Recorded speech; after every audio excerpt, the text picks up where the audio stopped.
hitting the sweet spot. The one thing that cures four, then hopefully golf can be a little bit more enjoyable. The engine room working correctly. We can imagine the path this club is taking all the way through our swing, getting this ball on the sweet spot. Oh, that's a nice little rhyme. Too much extreme in our golf game. Oh, I think I need a bit of that myself. Hi everyone, welcome back to another video on the channel. Thank you very much for joining me. My name is Warren Bennett. We've got Trev down there guarding his tennis ball, as per usual, and welcome to the middle range here at Chestfield. Still the winter here, pretty cold, got wrapped up, got my thermals on, but the sun's trying to come out, so let's hope it stays that way during this video. Which is all about hitting the sweet spot. It's difficult golf, isn't it? Because we've got these clubs that are obviously bigger than they were back in the day, but you've only got a small area to hit it out of, and there's no greater feeling, is there, as getting this club, getting this ball on the sweet spot. But how can we do that? What characteristics in our golf swing we can do to allow and help this club to hit the ball at the sweet spot? So, back camera set up, hopefully the sun will stay out, and we'll get going. Okay everyone, thanks very much for joining me for another one, and thanks for everyone's support. I know everyone's time is limited these days, so I really appreciate you taking the time out to watch the videos, and hopefully you're going to get something out of it in terms of enjoying your golf, getting better at golf and limiting your mistakes, because that's what golf is all about. If we can try and keep our mistakes to a minimum and not have too much extreme in our golf game, then hopefully golf can be a little bit more enjoyable. And hitting it out the sweet spot is one of those things where it's difficult. You can imagine the path this club is taking all the way through our swing. To be able to hit it just perfectly, there are some things that we can do in our swing and kind of having our awareness to help this club drop down. Okay, let's try one for the first time, so see if I can hit this one out the middle. Well, I thinned it, hit it out the middle, but I thinned it out the bottom groove a little bit. So many golfers I've played with over my time, a lot of club golfers, have certain characteristics. Now what I call characteristics is some manipulation. If a golfer comes over the top and they're a little bit steep, they've got to get out the way of it. Over a period of time they realise they've got to back away and get this club back to the ball somehow. And a lot of golfers, I don't want to say the word shank it from there if they don't bring it back quick enough, or they toe it quite badly because they're pulling across the ball. If you're an elite golfer who hits it out the toe, you're probably coming a lot from the inside here. So what can we do? What things can we do to affect this club to hit it out the middle? Now, one of the first things you'd kind of want to watch out for is your posture.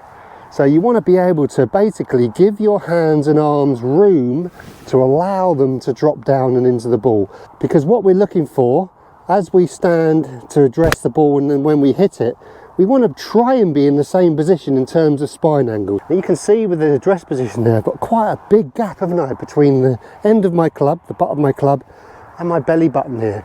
So what that's doing is it's allowing room, it's giving myself the room for my hands to drop down here. I'm an instructor who really encourages room. So get your arms stretched out, not obviously rigid, but get them away from you. Feel like, you can thumb and lift by the way, so thumb and lift, put it into your belt buckle, and you can see I've got another thumb length away from my end of my thumb there, if that makes sense. I've got a lot of room for my arms to swing here. I don't want to ever go this way, because what you're probably going to do, there's two things you're going to do from there. You're going to probably have to get out of the way of it, stand back, or you're going to get off your back foot and cut across it. So give yourself room to allow your arms to swing. So posture work, get your hands and arms away from you, get the butt of the club away from you. I'd rather be stretched, obviously with your weight centered. You don't want to be stretched with your weight on your toes, but I'd rather be this side of the fence than this side of the fence, definitely. Let's try one. Still a little bit thin, second shot of the day, but I'll take it, it went straight. So what can we do during our swing to give this club the best chance to drop down to the ball? So we're in our position, we're giving ourselves some room. What can you do? I would say one of the biggest influences to allow your arms to drop down is weight shift and spine angle. They're kind of in the same branch of the tree there.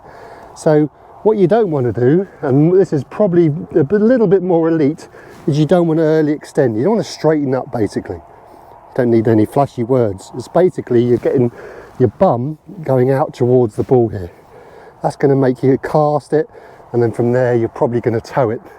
Or if your hands get further away from you, and I see a lot of club golfers do that, their hands get further away from them coming down. And then from there you're going to have to do some correction, which is never good. So what you're looking for, I would say at the top of the backswing and on the way down, I would really encourage, apart from a little weight shift going over to the front leg, which I would really encourage, is you want to try and keep back away from the ball. And that's going to encourage your hands and arms to drop in this room that you've created at the start, as you can see there with the gap between my hands and my belt buckle. Give yourself the chance, give the hands a chance to drop down, and by doing that, feel like your left pocket, feel like your backside is going back behind you a little bit more. And you can see, if I keep my head where it is, I've created spine angle, actually more than I did at the start. And that's a good thing. You want to be able to create and keep that spine angle throughout the whole swing, especially halfway through your follow through, and then you can let it go in that. So I'll show you here. So you can do a few practice swings. So backswing, whatever that looks like. Now from here, obviously you don't want to stand up. You don't want to get taller. You want to get smaller. Oh, that's a nice little rhyme. Never done before. So you don't want to get taller. You want to get smaller. And to do that, you've got to get your backside going back away from you with the weight going on your left side. From here, you can really start crunching the ball from there. But more importantly, it allows your arms to drop down without you thinking about it under speed. There's plenty of drills, isn't there, on the channel that there's a lot of stopping here, which is good, it's justified. But when you pull the pin and go full swing, that's where you need this club to react without you really thinking about it, because you need influence motion, if that makes sense, throughout the swing to allow your arms and hands to drop down. The majority anyway. So let's try that. I'll show you the spine angle there with the line. Now we're going to try and keep that little bit of weight shift, as well as my left pocket and bum going back. As you can see where my backside is there with a line, we're going to try and push back away from that. That's really going to get me in that crunchy position. It's exaggerated, I won't be able to do that much. Oh yes, that was more like it, and out the middle too. Sure thing, you can definitely feel like and work on your hands and give them the reminder they need to drop down. But I like the effect that if you're gripping it lightly enough, and if you move your weight enough, because what you don't want to do is move your weight onto your toes on the backswing, and that's one of those things in golf, isn't it, that I think I did with the Ben Hogan secret video, is the instinct of the golfers go out towards the ball. So any slight movement of your weight going out towards the ball will have a big effect on this club over time. So being able to have the weight going forward and then back, which is against the instinct really, because the ball's out there, but in golf we need to go back and keep our weight off our toes really, if you're a golfer that comes a little bit over it. And this move is for every golfer, by the way. You want to try and keep that spine angle. Spine angle is one of the biggest influences of hitting it out the sweet spot, I'd say.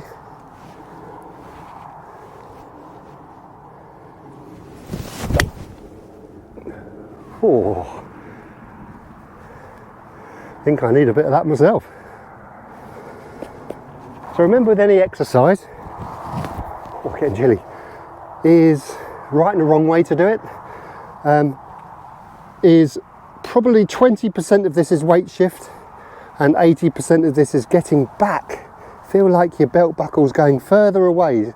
So imagine you've got like an elastic onto the ball here and you're trying to pull that elastic away from you.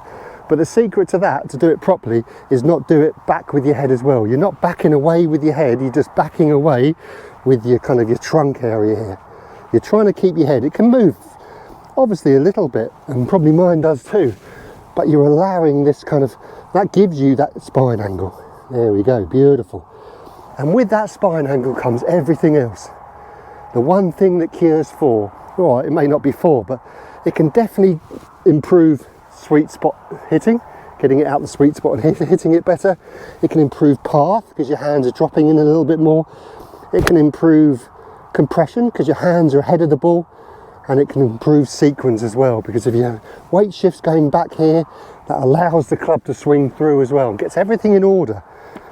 Beautiful. Okay, let's try another one. So you can see a line on my backside there. Right, we're just trying to get back into that line. We're never going to try and keep away from it. I'm going to try and keep my head there at the same time. I'll slow-mo it after. Oh yes, you might have heard that kind of compression shot. Really stay down and through that one. It really makes you into the shot. Remember, the secret to doing that is to keep your head where it is in terms of the line. You don't want your head backing away at the same time as you pulling away with your trunk. So get your backside, get your left pocket going back, but remember to keep your head in that same position. Okay everyone, so thanks very much for joining me, and don't underestimate the importance of having the engine room working correctly. And don't underestimate either the importance of giving yourself room to allow your arms and club to swing down and hit that sweet spot of the club. We're only dealing with fractions in golf, aren't we? That's why it's such a difficult game. And that's why we love it and hate it sometimes as well, because you're only dealing with fractions. So I'm always here to show you a little bit of exaggeration. You don't need to do it as much as I do, especially if you've got some potential ailments in your body as well. You just want to do it very fractionally. Just nice and softly and nice and lightly. And remember too, everything's off a nice light grip here, and nice soft hands on the club. That allows everything to drop down. If you move your weight correctly during a golf swing, hopefully your arms and hands will be governed by that as well. Because if you move your weight wrong, there's going to have to be some compensation. And in golf, weirdly, you want to be going away from the ball a little bit. You don't want to be going towards it. You want, especially the first half of the downswing, you want to be feeling like you're going away from it, and it's only fractionally, and that puts the club in a position where it can do the work for you. Okay everyone, so from a beautiful afternoon now, we've got a Chestfield, a little bit of wind here, so it's biting a little bit. We bid you farewell. Thank you very much for everyone's support. If you've made it this far through the video, thank you very much, I really appreciate it. And remember, I'm here to help you with your golf game. This video might not be for you. You might not be in the physical capabilities of being able to put a little bit more rotation into your swing, but you can do it just lightly. But pick and choose, because you're here to have an overall understanding of your golf swing. And I'm here to hopefully give you that understanding too, because when we're on the golf course, we're kind of on our own, aren't we? It's you and the golf ball, and you've got to try and find and figure out why this ball's doing what it's doing if you're not having a great time. Even on the range too. It's being able to dissect for a few seconds, okay, this is what I need to feel a little bit more, and then hopefully from that you get a bit of confidence, because you get a bit of reward as well. You get a little bit better every time. So hopefully that can be you. Hopefully you can really try and find this foundation, so when you're having a bad day, it doesn't rock you too much. Okay everyone, so from myself and Trev, who seems to have kept himself to himself for this video, oh, here he is. We bid you farewell from a very sunny but cold middle range here at Chestfield. Have a great golfing week. We'll see you on the next one, and stay healthy on and off the golf course, and we'll see you then. Cheerio. Oh, you've been a good boy. Just a little one today, because I don't want you hurting your leg. Oh yes, well picked up, Trev. Got to be a bit careful with his leg.